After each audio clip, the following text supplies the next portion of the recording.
மறக்காம சர்ப்ரைஸ் பண்ணுங்க. Thank you. Okay, so moving on to another tactic. The position we have right here should look very familiar. This is a trap that I explained a few lessons ago. After knight c4, d5, and knight e5, black is already facing major problems given that white has the threats of bishop b5 and knight g5. Now I wanted to share this game because it's a game that I played about a year ago against a lower-rated player, rated around 2100, and my opponent played the best move here, the best move being bishop to d6, and white doesn't immediately win material, and it took work to win this game. And I did eventually win, but I could have won much more quickly if I had spotted perhaps a hard-to-see tactic. So going forward here, I play bishop e5 check, forcing the king to move.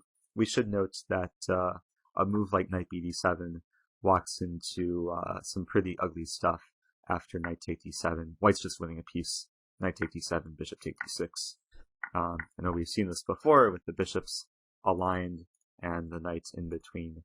This can generate some pretty typical tactics. So going back, king e7 was played. And even though white's better, it's nothing at all decisive.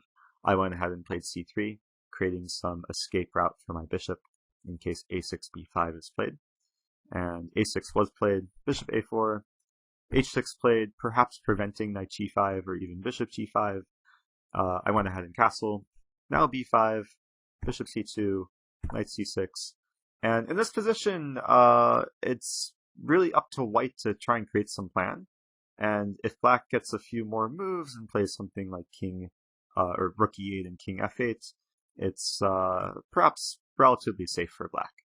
So, of course, as white in this position, you want to look for ways to open up lines, and you want to look for pawn breaks. And the most logical pawn break that I found that I can play right away is this move a4.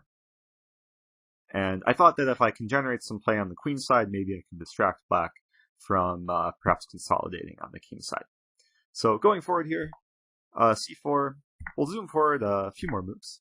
After a take b5, and then rook take a8, bishop take a8, and queen a1, queen c7. This brings us to our key position where I've successfully opened up the a file.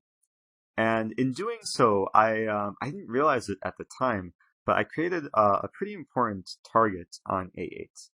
And the move that I completely overlooked here is a bit hard to see. The move that I played in the game is queen a6, which is not the strongest move at all. Actually gives black some possibility to equalize. So going back here, the strongest move, very hard to see move, is bishop g6.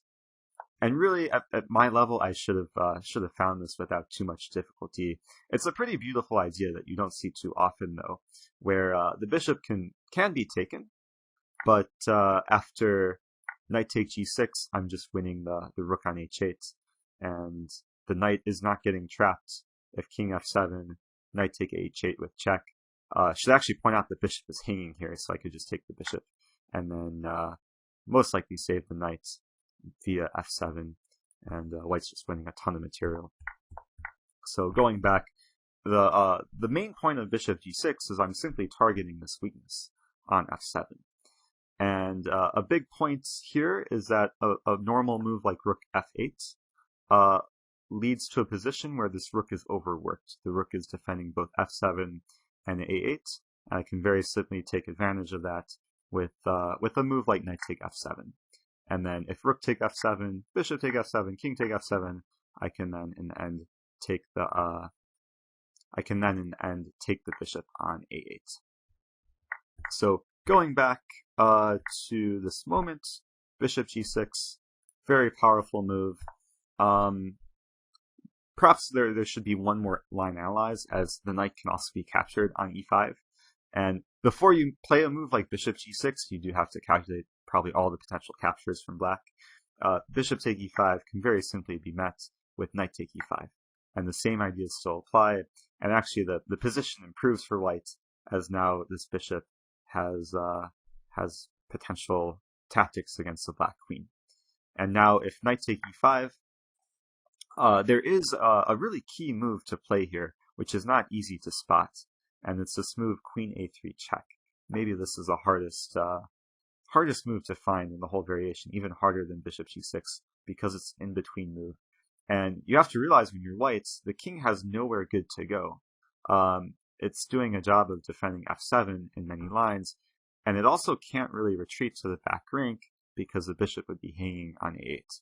So if we imagine a move like king b7 is played, then I can very simply take on e5, queen b6, and then take on f7, and okay, the position is just completely crushing for white. I've won a pawn, I'm controlling the a file, I have the two bishops, ready to play rook a1, and just a matter of technique until white wins this position.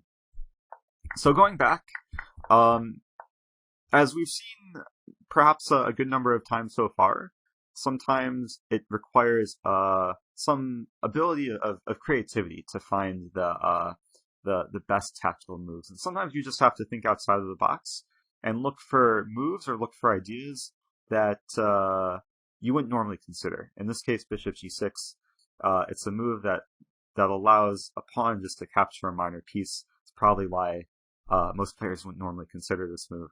But sometimes you have to look deeper and try and avoid rejecting moves too early.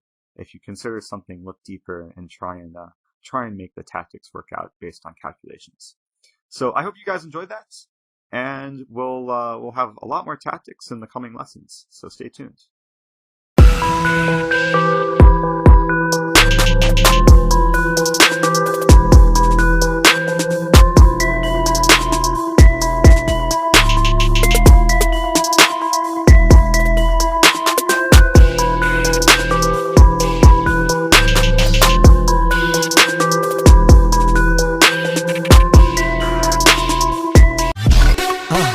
மறக்காம surprise பண்ணுங்க. Thank you.